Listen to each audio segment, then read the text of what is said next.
marco de nuestra campaña aniversario, quisimos comenzar una serie de mensajes a la que hemos titulado Aprendamos a Vivir. Este sería el segundo mensaje. El domingo próximo pasado, como introducción, presentamos el mensaje o consideramos el tema entre búsquedas y frustraciones. Eclesiastés es un libro particular en la Biblia. Yo animo a todos a su lectura. Es un libro que toma o toca cuestiones contradictorias del día a día. Se torna un tanto particular porque nos presenta un tono que pudiera ser calificado como pesimista de la vida. Pero vemos en el fondo que el predicador, que es lo que traduce la palabra Coelet, como se titula Eclesiastés en hebreo, el predicador lo que está haciendo es mostrarnos la realidad de una vida que pretende poner en el centro cualquier cosa que no sea Dios. El predicador por experiencia intentó buscarle sentido a la vida metiéndose por varios callejones. Intentó, recordarán, en los capítulos 1 y 2, por el callejón de la sabiduría. Y fue Salomón, una persona sabia, un naturalista. Escribió proverbios, descifró enigmas. Tal fue su conocimiento que dice la historia sagrada y la historia extrabíblica, que personas venían de otras naciones a consultarle. Pero el predicador dice que después de haberlo intentado por el callejón de la sabiduría, concluyó que todo era vanidad. Hizo lo propio o hizo lo mismo con el placer. No solo el placer sensual, sino el placer aquel que se percibe por las cosas buenas de la vida, la comida, la bebida, la vida agradable. Y encontró también que eso era vanidad.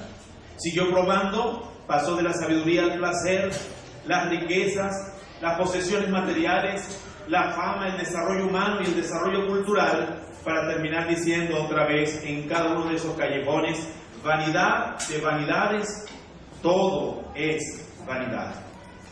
El predicador es un maestro de sabiduría que anda luchando con las realidades contradictorias de la vida. Por ejemplo, él se plantea esta cuestión: ¿qué ganancia se obtiene de lograr riquezas y sabiduría si al final la muerte nos va a reclamar igualito al sabio como al indocto, al rico o al pobre? Y nosotros nos hemos propuesto con esta serie de mensajes encontrar sabiduría para la vida. Cristo dijo: yo he venido para que tengan vida y para que la tengan ¿cómo? En abundancia. Y la pregunta que nos hemos planteado es cómo vivir la vida abundante de Cristo en un mundo tan lleno de hostilidad, tan lleno de contradicciones como el nuestro. Nos preguntamos también, ¿sería posible? Queremos aprender a vivir. Queremos aprender a vivir. Y hoy voy a presentar el primer mensaje de un tema específico. Y el mensaje lo he titulado Aprendamos a trabajar. Y es que el lugar del trabajo en la vida del humano es tal que haremos bien nosotros en pensar seriamente en ello, especialmente desde la perspectiva de la palabra del Señor, de la Biblia. ¿Qué nos dice la Biblia al respecto? La sabiduría bíblica es el arte de vivir en este mundo, atravesando cada aspecto de la vida con el temor del Señor. Así esperamos que el temor del Señor se vea, por ejemplo, en la vida del esposo con la esposa, del abuelo con los nietos, de los hijos, de los hermanos en el trabajo, en el hogar y en la calle. Como introducción al mensaje, le comento que la vida de un humano promedio, o la vida humana promedia, consta de 3 segmentos cada día, cada semana. 8 horas para trabajar, 8 horas para descansar y 8 horas libres. Esa es una buena teoría que nos dice la realidad del mundo en el que estamos viviendo. Una definición de trabajo dirá lo siguiente: trabajo es el consumo de las energías en el servicio a los demás, que da como fruto la realización personal del trabajador, el beneficio de la comunidad de la cual formamos parte, llámese la empresa, llámese la familia, llámese el país, y trae también como resultado, debería, la gloria del Señor. Así el trabajo no debe ser solo el consumo de energía para alcanzar riquezas yo, o para beneficiar solo a los que me rodean. A la luz de la Biblia, el trabajo debería convertirse en un medio para traer la gloria a aquel que me da la vida, a aquel que me da la salud, a aquel que me permite levantar cada mañana.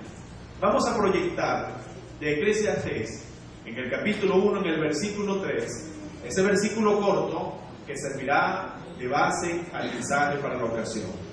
El predicador, o Coelet, de Eclesiastés, nos plantea una pregunta retórica. Y usted sabe que la pregunta retórica tiene una respuesta evidente. El predicador pregunta ¿qué provecho tiene el hombre de todo su trabajo con que se afana debajo del sol? Es probable que alguno de nosotros, en algún momento de nuestra vida, nos hayamos formulado de una manera u otra esta pregunta. Encontremos en primer lugar ahí tres términos o tres vocablos que describen desde la perspectiva del predicador cómo él valora, sopesa o aprecia el trabajo. La primera palabra, que es la segunda en la pregunta, viene del hebreo que se translitera hitrón, con J. Hitrón. Hitrón es un vocablo raro, usado solo por Coelet en la Biblia unas 18 veces. No la va a encontrar en otra parte de la Biblia. Y su raíz parece indicar la idea de lo que queda. Pongamos eso entre comillas, lo que queda. Algunos sinónimos de la palabra son ventaja, ganancia, plus, interés, valor o beneficio. Y la pregunta del predicador es, ¿qué beneficio tiene el hombre? ¿Qué provecho? ¿Qué interés le saca? ¿Cuál es la ganancia que le queda al hombre de todo su trabajo con que se afana debajo del sol? Y esta gama de beneficios, de sinónimos que acabo de nombrarles, nos da la idea del ámbito del cual viene este concepto. Y los estudiosos del idioma hebreo dicen que hitrón viene del área o del ámbito comercial financiero. Y nosotros en nuestra iglesia, gracias al Señor, tenemos varios hermanos que están dedicados a esta rama de la producción. Son comerciantes, pequeños, medianos o grandes. Son también personas vinculadas al área de las finanzas. Y el vocablo, escuche bien, revela una de las ilusiones constantes en la vida de las personas. ¿Cuál es la ilusión que por lo general los humanos se hacen cada vez que actúan, emprenden cosas? Es que en todo lo que emprendemos vamos a sacar ganancias. Y aquí es donde está la ilusión. Porque algunas personas pues invierten mucho y esperan sacar provecho y ganancia de ese trabajo, y la desilusión está en que no lo sacan. Pero la desilusión se expresa también de otra manera. Aquellas personas que pretenden buscar el provecho en el trabajo, que el trabajo no puede darlo, porque es un provecho que solamente se obtiene, por ejemplo, en la relación con Dios, en la vida familiar. Así pues, tenemos cada día personas que andan buscando un provecho, como la felicidad, la realización en el trabajo, y han hecho del trabajo un fin en sí mismo y no un medio para la vida. Eso es una ilusión. Yo quiero hablarles de otro término que está en esta pregunta. El primer término es hitrón, y el segundo término es el que traduce la idea de afán, y ese término es amal, así como suena. Y es típico también en Coelet. De las 75 veces que amal aparece en el hebreo del Antiguo Testamento, 33 veces está en Coelet o en Eclesiastés. Y si el primer término que acabamos de ver, hitrón, desnuda la ilusión de esperar ganancia siempre de lo que uno hace, este segundo término nos muestra lo pesado y fatigoso que muchas veces se torna el trabajo aquí, en esta vida. Al punto de que el trabajo, cualquiera sea, se convierte en algo mecánico y no creativo. Recordemos que ya Génesis 3:17 nos daba esta marca como consecuencia del pecado. El Señor dice: comerás del suelo con fatiga mientras vivas. La tierra dará espinos y abrojos. La mujer para parir tendrá que parir ¿cómo? Con dolor. Y el hombre todos los días de su vida comerá del suelo el pan con fatiga mientras viva. La tercera expresión que encontramos acá es la que está en esta frase allí, debajo del sol.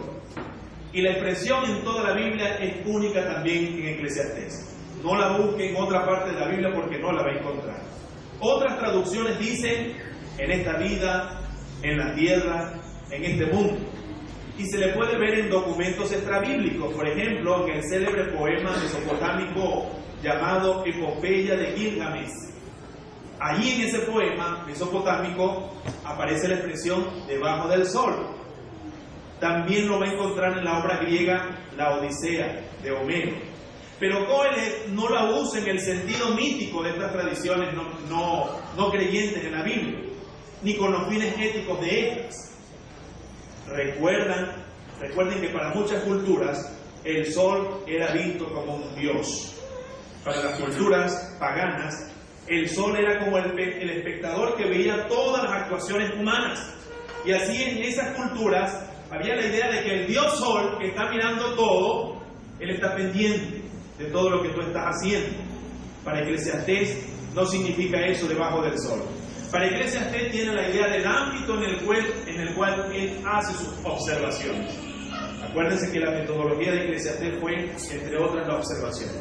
Él comenzó a mirar y dijo, qué cosas que hay personas que no tienen descendientes, que no tienen a quienes dejar las riquezas y se afanan y consumen la vida trabajando y luego se quedan sin nadie con quien disfrutar, sin nadie con quien disfrutar.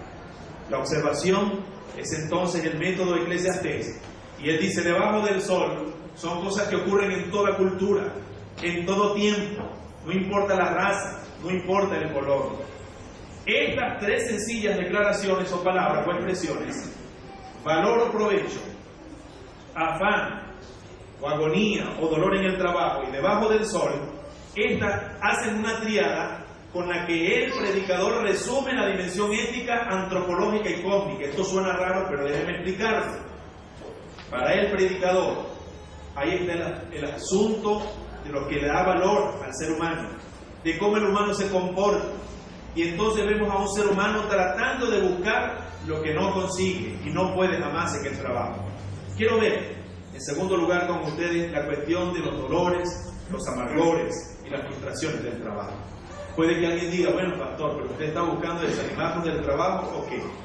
Recuerden que Eclesiastés no tiene una mirada ni romántica de la vida, ni pesimista de la vida, sino que muestra la realidad de una vida que quiere buscar en cualquier cosa, sentimiento o persona, lo que solo Dios da. Y en ese sentido, como hemos visto, el trabajo sin dudas acarrea dolores y potenciales problemas. No se trata del trabajo en sí, sin embargo, sino de la caída, la desobediencia humana. La desobediencia fue la que trajo como consecuencia los espinos y los abrojos, los dolores y las miserias. Aprendas esta declaración teológica importante. El trabajo es por creación dignificante, pero el trabajo también es fatigoso por pecado, por desobediencia. El trabajo es por creación y la fatiga es por desobediencia o pecado. Cuando una persona trabaja y trabaja al punto de descuidar otras dimensiones de la vida, tarde o temprano se va a meter en problemas. Fíjense lo que digo aquí. En la vida no todo puede ser trabajo. Parece que hay culturas que por varias razones son más dadas al trabajo responsable y esforzado, y eso está bien. Pero ojo, es el trabajo para la vida y no al revés. Hay personas que viven para trabajar. Y dice la Escritura, ¿de qué sirve a una persona ganarse el mundo y pierde su alma? Pierde a su esposa, pierde a su familia, pierde gustar a los nietos, pierde disfrutar la vida, pasa 80% de la existencia haciendo una fortuna y apenas le alcanzará para la mitad de lo que necesita para el medicamento. Necesitamos aprender a disfrutar los varios colores, los sonidos, los olores, los sabores de la vida. Necesitamos una teología del sano ocio, es decir, del descanso, de la recreación. Si los hijos de Dios no toman el tiempo para disfrutar lo que Dios ha hecho en su creación, ¿quiénes lo van a hacer y con qué motivos? Está bien que nos esforcemos, pero no dejemos por fuera la confianza en Dios, en sus promesas. Dice el proverbista, el caballo se prepara para la batalla, pero Dios concede la victoria. Si el Señor no construye la casa, dice el salmista, el trabajo de los constructores es una pérdida de tiempo. Si el Señor no protege la ciudad, protegerla con guardias no sirve para nada. Es inútil que te esfuerces tanto, desde la mañana temprano hasta tarde en la noche, y te preocupes por conseguir alimento, porque Dios da descanso a sus amados. Salmo 127, 1 al 3. Por tanto, dice Jesús, busquen primeramente el reino de Dios y su justicia, y todas las demás cosas serán como añadidas. Con qué prepotencia el hombre le vocifera a Dios: es que si yo no trabajo, no como. Esta es mi fortuna, esta es por mi creatividad, esta es por mi esfuerzo y por mi gran dedicación. El trabajo puede llegar a convertirse en el amo de las personas. Y vamos a proyectar algunos versos en breve. Vamos a comenzar con 2.23 en Eclesiastés. Capítulo 2, versículo 23. Cuando el trabajo es el eje de mi vida, cuando todo mi esfuerzo, cuando todo mi tiempo y cuando todos mis afectos son dirigidos a Él y no existe más nada, es como que si un verdugo me estuviera esclavizando, un vicio que me pervierte, una adicción que me domina. El trabajo puede incluso robar el sueño. El versículo dice: porque todos sus días no son sino dolores, y sus trabajos molestias. Aún de noche su corazón no reposa. Eso también es vanidad. ¿Sabe usted por qué han aumentado los índices de problemas cardíacos? ¿Por qué personas están sufriendo de infarto? Porque no se le está dando descanso al corazón. Las personas duermen, cierran los ojos, pero el cerebro no descansa. El corazón sigue preocupado. ¿Y saben ustedes incluso con qué sueñan? Con el trabajo. Y es natural entonces conocer que un trabajo que no reposa tarde o temprano termine dando algún tipo de problema. No hay descanso, no hay buena alimentación, es una fatiga constante, el corazón no para, el cerebro no se detiene, porque el trabajo ya haya quitado el sueño a la persona. Y vamos a ver otros versículos. Eclesiastés 4:8. Hay quienes trabajan sin reposo, logran mucho, pero no tienen luego con quién compartir lo logrado o labrado. Eso es una vanidad, es una tristeza, es una pena. Y Eclesiastés 4:8 dice así: está un hombre solo y sin sucesor, que no tiene hijo ni hermano, pero nunca cesa de trabajar, ni sus ojos se sacian de sus riquezas, ni se pregunta: ¿para quién trabajo yo? Y defraudo mi alma del bien. También esto es vanidad y duro trabajo. Y uno se pregunta: ¿por qué una persona hace esto? Porque el trabajo se ha convertido en un refugio. No solo se ha convertido para algunos en un altar, sino en un refugio de su miseria, de su soledad, de su incapacidad de resolver los problemas más importantes, que es el problema con Dios. Y entonces es preferible pasársela en el trabajo que encarar a la esposa, que encarar al esposo, que atender a los hijos y que mirar de frente la miseria que estamos viviendo, a pesar de que externamente podamos vernos de otra manera. Es más fácil refugiarse en el trabajo. Creo que es el capítulo 4, los versículos 4 y 5 también, que nos muestran otra cara digna de ver hoy. Como si fuera poco, he aquí otro dilema. Todo trabajo, especialmente el que se realiza con excelencia, termina despertando, ¿saben qué? Envidia. He visto asimismo que todo trabajo y toda excelencia de obras despierta la envidia del hombre contra su prójimo. También esto es vanidad y aflicción de espíritu. El versículo 5: el necio cruza sus manos y come su misma carne.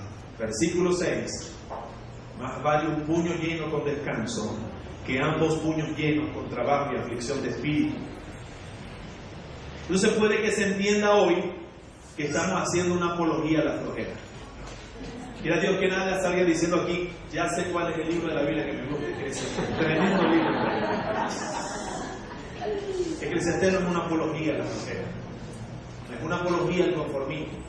Desde este púlpito yo he animado a los hermanos de la iglesia que los cristianos tienen que ser emprendedores. Tenemos que ser responsables, fieles en la cancelación de los impuestos, creativos en la manera de trabajar, de generar, de producir, de engrandecer a la patria. de brindarle oportunidades a otros para que crezcan con nosotros, de tratar con justicia a los que nos acompañan en el trabajo. Entonces no es una apología a la flojera, pero sí es un llamado a la atención a la vida que estamos llevando. Por eso hemos propuesto el mensaje, la serie Aprendamos a Trabajar. Aquí tenemos otra referencia. En 5:15 a 17 vamos a leer otro mal que traduce vanidad. Pablo no critica la riqueza, el trabajo y el avance. Acuérdense que Pablo lo que critica es el amor al dinero, porque quien ama el dinero termina no disfrutándolo. Es una contradicción. 5:15 a 17 dice: como salió del vientre de su madre desnudo, vuelve yéndose tal como vino, y nada tiene de su trabajo para llevar en sus manos. La cultura egipcia, ustedes saben, sostenía eso. Los grandes faraones, cuando se metían en sus sarcófagos y eran llevados allá a los mausoleos que le hacían, la creencia era que tenían que meterse riquezas allí en el coroto, en el aparato ese, porque supuestamente tenían la mala idea de que las cosas en la eternidad, en el más allá, se resolvían como en el aquí. Es decir, que con riqueza tú podías entonces ganarte favores para entrar a una mejor vida en el más allá. Y las cosas en el más allá no funcionan así. El Señor tuvo que confrontar a un hombre, un tipo que era muy hábil para los negocios. No dormía. Y estaba preocupado en una de esas y dijo: ¿cómo voy a hacer? Porque el negocio está creciendo y ya no me alcanza el granero. Se le ocurrió la brillante idea, yo imagino que saltó, supongan conmigo que tenía un chinchorro, saltó del chinchorro y con eso se me acaba de ocurrir algo. Voy a destruir esto, y en el espacio que tengo me voy a hacer un granero más grande, y entonces voy a meter ahí en el granero toda la riqueza que estoy produciendo. Y le voy a decir al alma mía, fíjense ustedes la lógica de él: alma mía, descansa, reposa, quédate tranquila, porque tenemos muchos bienes para muchos años. Y una voz como de ultratumba le dice: necio, esta noche vienen a pedirte el alma, y todo lo que has logrado, ¿de quién será? Al final, como dice 5:15 de Eclesiastés, y Job lo comprendió muy bien y se lo predicó a su esposa: desnudos salimos, desnudos nos vamos. Todo lo que logramos dignamente en esta vida es por un tiempo limitado. Somos peregrinos. Tarde o temprano tendremos que pararnos frente al Creador del universo y rendirle cuenta de la vida que llevamos aquí en el ahora. Este también, dice el versículo 16 de Eclesiastés 5, es un gran mal, que como vino, así haya de volver. ¿Y de qué le aprovechó trabajar en vano? Vamos al versículo 17 del capítulo 5 de Eclesiastés. Dice: además de esto, todos los días de su vida comerá en tinieblas, con mucho afán y dolor y miseria. No quiero que nos vayamos acá, de este lugar, que ya vamos a terminar, con la idea de que nosotros vamos a salir aquí con un concepto inadecuado del trabajo. Yo les recuerdo que en los capítulos 1 y 2 de Génesis, antes de que en el capítulo 3 se narrara la desobediencia, o sea, apareciera el pecado, ya Dios había encargado el trabajo para hacer a sus criaturas. Así que el trabajo honroso en la creación fue antes de la fatiga del pecado. No es como dice el negrito del batel, que el trabajo lo hizo Dios como castigo. Esa es una teología que no es cierta. Antes del pecado, Dios había asignado tareas para hacer aquí en la creación. Ojo, no se trata ni de apoyar la flojera, ni de ver el trabajo como castigo. Se trata sencillamente de poner todas las cosas en perspectiva, de poner todas las cosas en su lugar. Como conversábamos esta mañana en la escuela dominical, en el discipulado de parejas que tenemos, decíamos, cuando el Señor dice que cualquiera que no está dispuesto a renunciar a ¿qué? Padre, madre, hijo, esposa, esposo, no es digno de ser discípulo del Señor Jesucristo. Y nos planteábamos, bueno, ¿es que acaso el Señor está pidiendo que yo abandone todo por la religión, por la fe, o por el aspecto religioso? Y decíamos que no era. Que cuando el Señor tiene el primer lugar en la vida, se supone que Él nos va a enseñar y ayudar para darle el lugar que el esposo, la esposa, el hijo, los nietos y el trabajo tienen. Acabamos de leer que dice: más vale un puño lleno con descanso que ambos puños llenos ¿con qué? Con trabajo y aflicción de espíritu.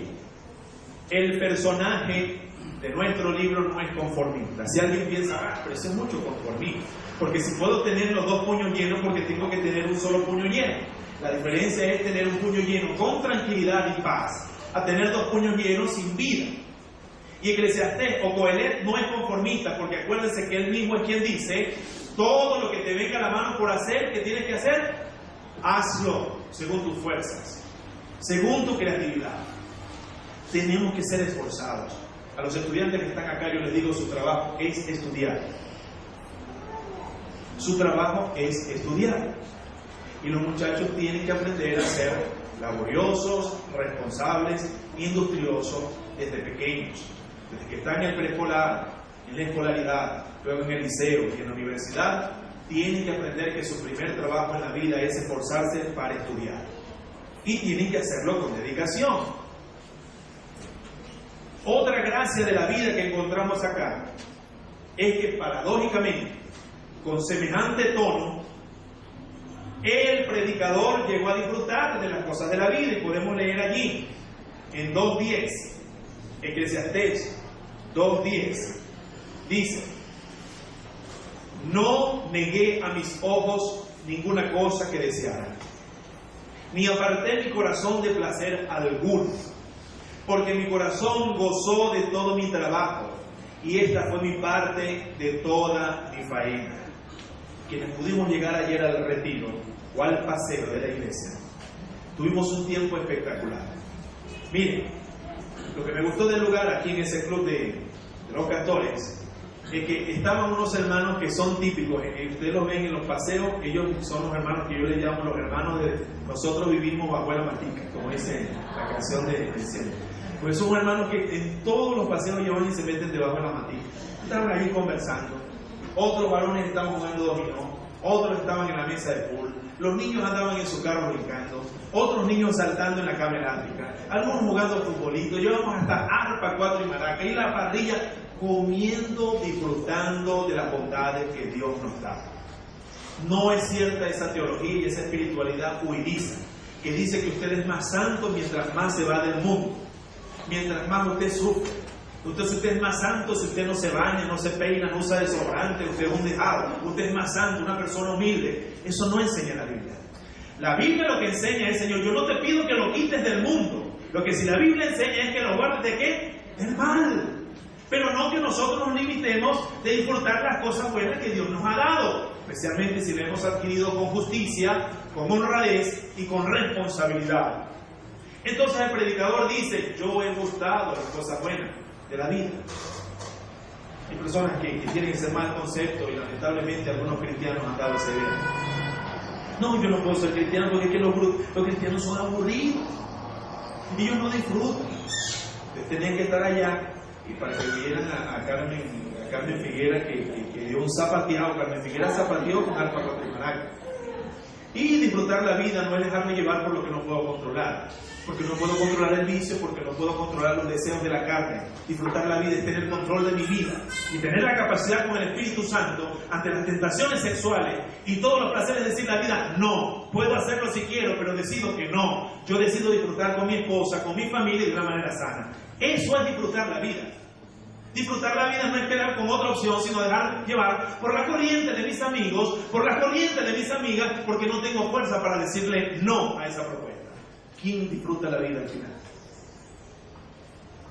Que no puede dominar un elemento inanimado como un cigarrillo, porque controla mi vida, que no tiene alma y no tiene voluntad, pero ya yo soy esclavo de él. O aquella persona que, pudiendo hacerlo, dice: yo decido no ensuciar mi cuerpo, mantenerme sano, disfrutar sanamente con mi familia, con mi Dios, con mis amigos, con la vida. Vuelvo a preguntar, finalmente, ¿quién está disfrutando? Es también una gracia de la vida tener la oportunidad de descubrir el gusto, los gustos, la vocación, y dedicarnos a algo en la vida con excelencia, a un trabajo, bien que este trabajo sea dentro o fuera del hogar, bien que este trabajo sea remunerado o no, porque una cosa es empleo y otra cosa es trabajar, usar las energías para la vida. Y vaya cuánto trabajan las amas de casa, muchas veces sin una paga justa por ello. No se viene a esta vida solo a hacer algo para subsistir. Se viene a esta vida a colaborar con Dios en lo que Él quiere hacer. Y voy a terminar resumiendo lo que es, pudiéramos llamar, las funciones del trabajo desde la perspectiva cristiana. En primer lugar, el trabajo nos permite alcanzar la realización personal. Que yo tenga sentido de utilidad en la vida. Que yo me sienta que he pasado por acá y he hecho algo por alguien. El trabajo entonces es usar eso para sentirme realizado, pero en segundo lugar el trabajo es una manera de contribuir con otros, es de generar bienestar colectivo, aportar a mi familia, a mis vecinos, a mi padre, a todo aquel que lo necesita. Y finalmente, pero no por eso menos importante, la función del trabajo es traer gloria al Señor con todo lo que hago. Y una buena pregunta para hacerlo es: ¿cómo puedo yo con mi trabajo? Soy comerciante, soy ama de casa, soy obrero, soy empleado, soy jefe, soy gerente. ¿Cómo puedo con mi trabajo traer gloria al Señor? Empresarios cristianos norteamericanos dan testimonio de cómo ellos no buscaron solamente crecer por crecer, sino honrar a Dios con las riquezas que forjaban. Y siempre estaban pendientes para decirle: Señor, como eres mi principal socio, como tú eres el dador de todo lo bueno que tengo, yo pongo a disposición y pregunto en qué manera puede esto servir para hacer algo que tú necesites hacer, en función de un niño. En estos días escuchamos, por lo menos en 2 emisoras, que iba a haber un botazo en las entradas de San Antonio y allá cerca de la cascada. Dieron el permiso las alcaldías correspondientes de Carrizal y Los Altos para apoyar a una familia con una operación, una niña muy costosa que no podían hacer. Y estuve muy pendiente y al pasar la manera que pudimos, decía, vale la pena colaborar. ¿Cuántas personas tienen tanto para dar? Decía en uno de los sermones, revise su ropero y se dará cuenta que hay ropa que usa por más de 5 meses que usted no utiliza, o cosas que usted no está utilizando, y que hay personas que Dios está interesado en hacerlos bien y utilizarte a ti como un instrumento y a mí como un instrumento, y nuestro trabajo y nuestra vida tiene que ponerse en la orden de Dios, el dador de la vida, para hacerle bien a aquel que lo necesita. Pablo dice que cuando vayan a hacer una cosa, sirvan no al ojo humano, sino que hagan las cosas como para quién, como para el Señor, porque del Señor recibiremos nuestra recompensa. Qué triste que hoy se tengan que poner cámaras en vez de vigilar los malandros, para vigilar si los trabajadores llegan a tiempo y cumplen con su trabajo. Es una cosa sumamente vergonzosa. Un cristiano no puede tener esa fama.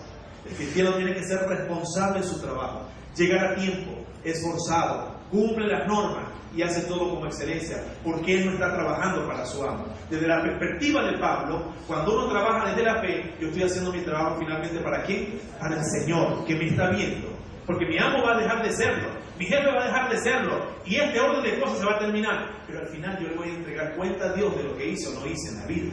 Al final, mi jefe es Dios. Y entonces Pablo nos anima a ver entonces en ello un estímulo para el trabajo responsable, para hacer tesoros en el cielo. Como decía en el primer culto, yo quiero animarles a todos los que están acá, los que trabajan dentro y fuera de la casa, a que construyan puentes entre sus trabajos y la misión de Dios. Busquen de manera creativa, pregúntense cómo podemos hacer para que este negocio, para que esta empresa, para que este trabajo pueda honrar de alguna manera al Señor y pueda apoyar lo que Dios está haciendo en su mundo. Termino con esto. Unas preguntas que quiero hacer. ¿Trabajar en esta vida, sí o no? Definitivamente, sí. Pero no busquemos en el trabajo lo que Él por sí solo no nos puede dar. No nos refugiemos en el trabajo para evadir la necesidad de atender más a mi esposa, a mi esposo, a mis nietos y a mis hijos. Miremos de frente la vida y no hagamos del trabajo ni un altar ni un refugio. Segunda pregunta. ¿El trabajo se nos torna usualmente ilusorio y fatigoso? Sí, todos. El que consiga por ahí un trabajo que no se torne fatigoso y tedioso, que me diga. Pero le voy a decir, no para anotarme en eso, porque eso seguramente no es trabajo. Si definitivamente nosotros tenemos que trabajar, lo haremos. Si implica la fatiga, tenemos que decirle: Señor, ayúdame, estoy cansado, estoy pasando situaciones difíciles, no consigo las divisas, no tenemos los insumos para el trabajo, la vida está muy difícil, es muy fatigoso trabajar en estos días, ayúdame en estos tiempos difíciles, renueva mis fuerzas como las águilas, dame ánimo, dame creatividad, especialmente en esos momentos cuando estar en el trabajo es más bien como estar en un campo de batalla, porque hay competencia, hay rencilla y demás. Pero eso sí, Señor, que a pesar de la fatiga yo siempre sienta la dignidad de ser un trabajador honrado, porque recuerden que el trabajo es por creación divina y la fatiga es por pecado. Finalmente, propongo esta oración para irnos a casa. Señor, enséñanos a trabajar para la gloria de tu nombre, dentro o fuera de la casa. Enséñanos a trabajar honradamente por el bienestar de nuestros seres queridos. Enséñanos a disfrutar verdaderamente lo que podamos obtener por el trabajo digno. Enséñanos a cooperar para tener un mundo más justo y honrado con nuestro trabajo. Perdona nuestras desproporciones. Queremos aprender a vivir en tu temor. Perdóname cuando he descuidado tantas cosas y al final me quedaré vacío. Enséñame, ayúdame a vivir para ti. En el nombre de Jesús.